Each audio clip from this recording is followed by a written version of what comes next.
Hello അസ്സാം വലൈക്കും, welcome back. അപ്പോൾ ഇന്നൊരു സ്പെഷ്യൽ വീഡിയോ ആണ് കേട്ടോ. ഞാനിന്ന് നമ്മൾ ഫ്രിഡ്ജ് ക്ലീൻ ചെയ്യുന്ന വീഡിയോ ആണ് കാണിക്കുന്നത്.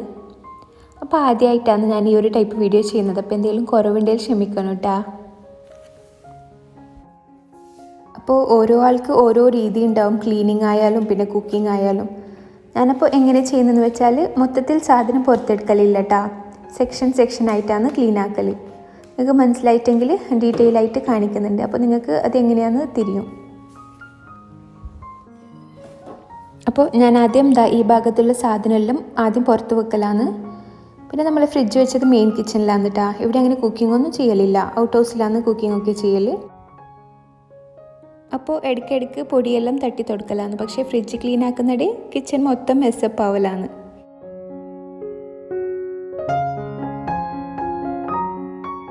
അപ്പോൾ ഈ ഭാഗത്ത് കുറച്ച് കച്ചറയെല്ലാം ഉണ്ട്. പിന്നെ സ്ക്രബ്ബറും ലിക്വിഡും പിന്നെ ഒരു നനഞ്ഞ ക്ലോത്തും എടുത്ത് വെക്കുന്നുണ്ട്. ഈ ഭാഗം ആദ്യം കുറച്ച് വെള്ളം ഒഴിച്ച് വെച്ചിട്ട് പിന്നെ ക്ലീനിങ് ആക്കലാണ്.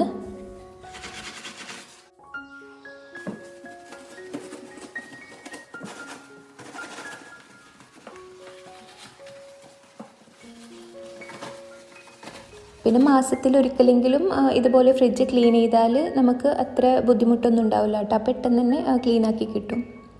അങ്ങനെ ലിക്വിഡെല്ലാം പോകാൻ വേണ്ടിയിട്ട് ഒരു 2-3 പ്രാവശ്യം ആ നനഞ്ഞ ക്ലോത്തിൽ തുടച്ചു കൊടുത്താൽ മതി.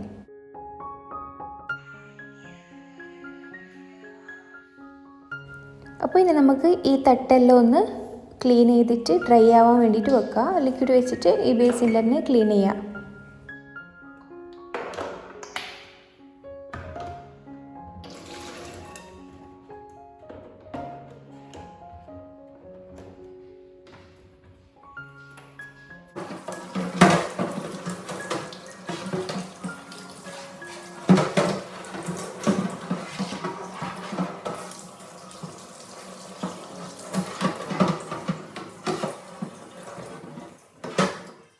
അങ്ങനെ തട്ടെല്ലാം ക്ലീൻ ചെയ്തിട്ട് ഡ്രൈ ആവാൻ വേണ്ടിയിട്ട് വെച്ചിട്ടുണ്ട്. ഇത് വെജിറ്റബിൾ വെക്കുന്ന ആ ഒരു ഇതാണ്. ഇതിൽ വെജിറ്റബിൾസ് എല്ലാം കഴുകിയിട്ട് അങ്ങനെ വെച്ചിട്ടുണ്ട് കേട്ടോ. ഇത് അങ്ങനെ ഫ്രിഡ്ജിൽ എടുത്ത് വെക്കുന്നുണ്ട്. ഇനി ഈ തട്ടെല്ലാം ഡ്രൈ ആയതിനു ശേഷം നമുക്ക് ഫ്രിഡ്ജിലേക്ക് വെക്കാം. ഇനി നേരത്തെ ഈ തട്ടിനെടുത്ത് വേണ്ട സാധനമെല്ലാം ഇതുപോലെ തുടച്ചിട്ട് ഫ്രിഡ്ജിൽ വെക്കുന്നുണ്ട് കേട്ടോ. നമുക്ക് ആവശ്യമുള്ള സാധനമെല്ലാം എടുത്തിട്ട് ആവശ്യമില്ലാത്ത സാധനം എടുത്ത് കളഞ്ഞാൽ അങ്ങനെ ഓവർ ലോഡൊന്നും ആവില്ല. പിന്നെ നമ്മൾ ബാക്കി വന്ന ഭക്ഷണം ഫ്രിഡ്ജിൽ വെക്കൽ കുറവാണ് കേട്ടോ. അരിയെല്ലാം ഉണ്ടാവും, മാവരച്ചതെല്ലാം അതെല്ലാം ടപ്പറിലാക്കി വെക്കലുണ്ട്. പക്ഷേ ഫുഡ് നമ്മൾ മാക്സിമം യൂസ് ആക്കൽ തന്നെയാണ്.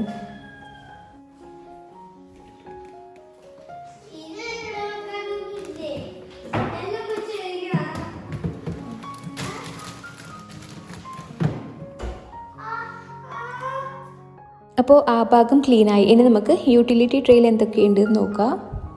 അപ്പോൾ ഇതിലൊന്നുമില്ല, കാലി പ്ലാസ്റ്റിക്കാണ്. ഇത് തന്തൂരി സോസ്, ഫ്രൈ എല്ലാം ചെയ്യുമ്പോൾ യൂസ് ആക്കുന്ന സോസാണ്. പിന്നെ ഇതെന്താ, ചിയ സീഡ്സ്. ഇത് പിന്നെ വിപ്പിംഗ് പൗഡർ. പിന്നെ ഇതെന്താ, ചിക്കൻ ക്യൂബ്സിൽ കുറച്ച് പീസസ് ബാക്കിയുണ്ട്. ഇതിൽ എക്സ്പയറി ഡേറ്റ് കഴിഞ്ഞതെല്ലാം ഉണ്ടാവും. അതൊക്കെ നോക്കി എക്സ്പയറി ഡേറ്റ് കഴിഞ്ഞതാണെങ്കിൽ കളയലാണ്. പിന്നെ ഇതെന്താ, ഇത് ഡാർക്ക് ചോക്ലേറ്റ് കോമ്പൗണ്ടാണ്.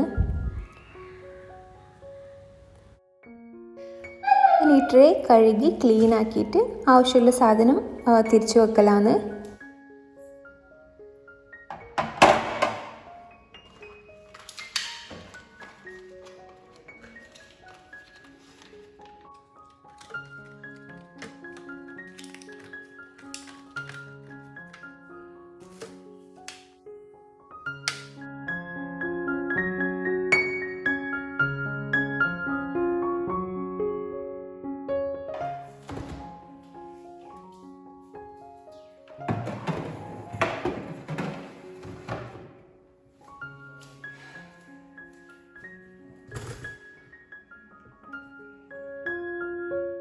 ഒരു സൈഡ് ഫുള്ള് ക്ലീനായി. ഇനി വേണ്ടത് ഡോർ സൈഡ് ക്ലീനിങ് ആണ്.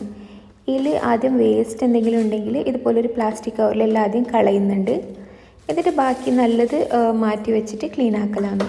ഞാനിതുപോലെ സെക്ഷനായിട്ട് എന്തിനാണ് ചെയ്യുന്നതെന്ന് വെച്ചാൽ, ഇടയ്ക്ക് മടി വരും അല്ലെങ്കിൽ വേറെ എന്തെങ്കിലും പണി വന്നിട്ട് കിച്ചണെല്ലാം മെസ്സാവണ്ടെന്നില്ലയിലാണ് ആദ്യം ഒരു ഭാഗം ക്ലീൻ ചെയ്തിട്ട് പിന്നെ ബാക്കി ഭാഗം അതുപോലെ ചെയ്യുന്നത്. അപ്പോൾ ഡോർ സൈഡിൽ അങ്ങനെ ഓവർ കച്ചറൊന്നും ഉണ്ടാക്കില്ല കേട്ടോ.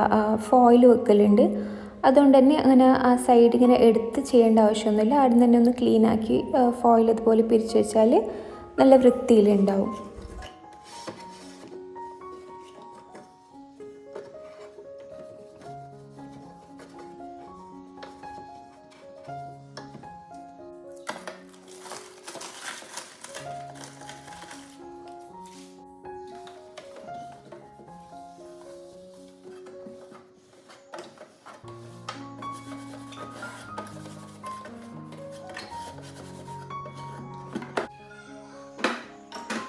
തേർഡ് റോയിൽ വരുന്ന ഈ sauce, tomato sauce, soya sauce, അതുപോലെ മിൽക്ക് മെയ്ഡ്, ജാം, അതുപോലത്തെ സാധനമെല്ലാം അവിടെയാണ് വെക്കുന്നത്.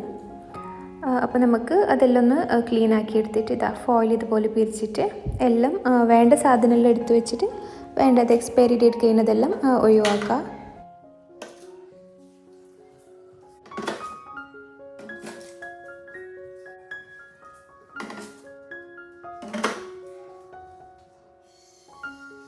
അപ്പോൾ ഇത് താഴത്തെ സെക്ഷനിൽ കഴിഞ്ഞിട്ടാണ്. ഇനി മേലത്തെ സെക്ഷൻ ക്ലീനിങ് ആണ്.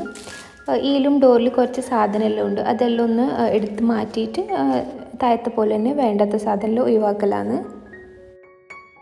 പിന്നെ ഇത് ശർക്കര ഉരുക്കിയിട്ട് ഫ്രീസറിൽ വെച്ചാണ് കേട്ടോ. ഇതെല്ലാം മേലെ ക്ലീനാക്കാൻ വേണ്ടിയിട്ട് താഴേക്ക് വെക്കുന്നുണ്ട്. പിന്നെ ഇത് തേങ്ങ ചിരവിയത് വെച്ചാണ്. പിന്നെ ഫ്രിഡ്ജ് ക്ലീനാക്കാൻ ഏറ്റവും പറ്റിയ സമയം നമ്മൾ മാസത്തിൽ സാധനം വാങ്ങാൻ പോകുന്നില്ലേ, അതിൻ്റെ തലേ ദിവസമെല്ലാം ക്ലീനാക്കിയാൽ നമുക്ക് നല്ലതാണ്. നമുക്ക് ഫ്രഷ് ആയിട്ട് തന്നെ നല്ല നീറ്റിൽ ഫ്രിഡ്ജിൽ വെക്കാൻ പറ്റും പുതിയ സാധനമല്ലോ. ഇല്ലെങ്കിൽ ഒന്നിച്ച് പഴയതും പുതിയതെല്ലാം ആകുമ്പം ഫുള്ള് അലങ്കോലപ്പെട്ടിട്ട് പിന്നെ ക്ലീനാക്കാൻ വലിയ ബുദ്ധിമുട്ടായിട്ട് വരും. എനിക്ക് ഈസി ആയിട്ട് ചെയ്യുന്നൊരു രീതിയാണ് കേട്ടോ ഇതുപോലെ സെക്ഷനായിട്ട് ക്ലീൻ ആക്കുന്നത്. നിങ്ങൾക്ക് ഇതിനേക്കാളും ഈസി ആയിട്ട് നല്ല പെർഫെക്റ്റ് ആയിട്ട് ചെയ്യുന്ന വേ ഉണ്ടെങ്കിൽ നിങ്ങളൊന്ന് കമൻറ്റ് ചെയ്തേക്കണേ. അപ്പോൾ നമുക്കും അതുപോലെ നല്ല ഈസി ആയിട്ട് തോന്നുന്നുണ്ടെങ്കിൽ ചെയ്യാമല്ലോ.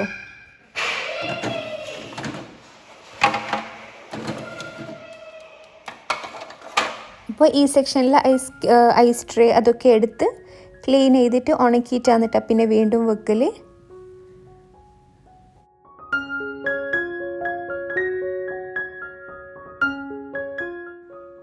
അപ്പോൾ ഈ ഭാഗവും കൂടി കഴിഞ്ഞാൽ ഏകദേശം എല്ലാം കഴിഞ്ഞു. ഇനി സൈഡ് ഭാഗവും ഫ്രിഡ്ജിൻ്റെ പുറം ഭാഗവും മേൽഭാഗവും ഒന്ന് തുടക്കാനുണ്ട്. നല്ല വെള്ളത്തിൽ ഒരു 2-3 പ്രാവശ്യം നല്ല പോലെ പൊടിയെല്ലാം തുടച്ച് ക്ലീൻ ചെയ്താൽ നമ്മുടെ ഫ്രിഡ്ജ് ക്ലീനിങ് റെഡിയാവും. എല്ലാം സെറ്റായി, എല്ലാം ക്ലീൻ ചെയ്തിട്ടുണ്ട്. അപ്പോൾ നിങ്ങൾക്ക് ലാസ്റ്റ് എങ്ങനെയാണ് ക്ലീൻ ചെയ്തതിന് ശേഷം ഉള്ളതെന്ന് കാണിക്കുന്നതാണ്. ഫ്രിഡ്ജെല്ലാം ക്ലീൻ ആകുമ്പം നമ്മുടെ കിച്ചണെല്ലാം മെസ്സപ്പായി. ഇതെല്ലാം കളയേണ്ട സാധനമാണ് കേട്ടോ. ഇതിൽ അധികവും എക്സ്പയറി ഡേറ്റ് കഴിയുന്നതും അങ്ങനത്തെ എല്ലാ സാധനമാണ്. അപ്പോൾ ഇതെല്ലാം കളഞ്ഞിട്ട് നമുക്ക് ഇവിടെയെല്ലാം ഒന്ന് തുടച്ചെടുക്കാം.